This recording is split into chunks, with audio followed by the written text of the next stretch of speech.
বগুড়ায় এনসিপির সমন্বয় সভায় দুর্বৃত্তদের ককটেল বিস্ফোরণের অভিযোগ পাওয়া গেছে। এই ঘটনা পরিকল্পিত নাশকতা বলে অভিযোগ এনসিপি নেতাদের। জেলা পরিষদ অডিটোরিয়ামে জেলা ও উপজেলা পর্যায়ের নেতাকর্মীদের নিয়ে সমন্বয় সভা চলার সময় অডিটোরিয়ামের বাইরে পরপর দুটি ককটেল নিক্ষেপ করে পালিয়ে যায় দুর্বৃত্তরা।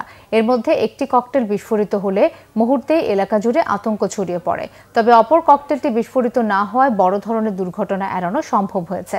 পুলিশ দ্রুত ঘটনাস্থলে পৌঁছে অবিস্ফোরিত ককটেলটি উদ্ধার করে এবং নিরাপত্তা জোরদার করে। এনসিপির স্থানীয় নেতারা ঘটনাটিকে পরিকল্পিত নাশকতা হিসেবে উল্লেখ করে অবিলম্বে ঘটনার সুষ্ঠু তদন্তের দাবি জানান। বগুড়ার আলতাফুন্নেসা খেলার মাঠ সংলগ্ন এনসিপির অস্থায়ী দলীয় কার্যালয় উদ্বোধনের আগে সাংবাদিকদের সঙ্গে কথা বলেন দলটির উত্তরাঞ্চলীয় মুখ্য সমন্বয়ক সার্জিস আলম। তিনি বলেন, বর্তমান নির্বাচন কমিশনের উপর আস্থা রাখতে পারছেন না তারা। এর আগে জয়পুরহাটে এনসিপির জেলা ও উপজেলা কমিটির সমন্বয় সভায় যোগ দেন তিনি। জানান, পোষা বিরোধী দল হতে এনসিপি রাজনীতিতে আসেনি। এখনই যদি তারা এতটা আস্ফালন করতে পারে, তাহলে নির্বাচনকে সামনে রেখে তারা একটা অস্থিতিশীল পরিবেশ তৈরি করার চেষ্টা করবে।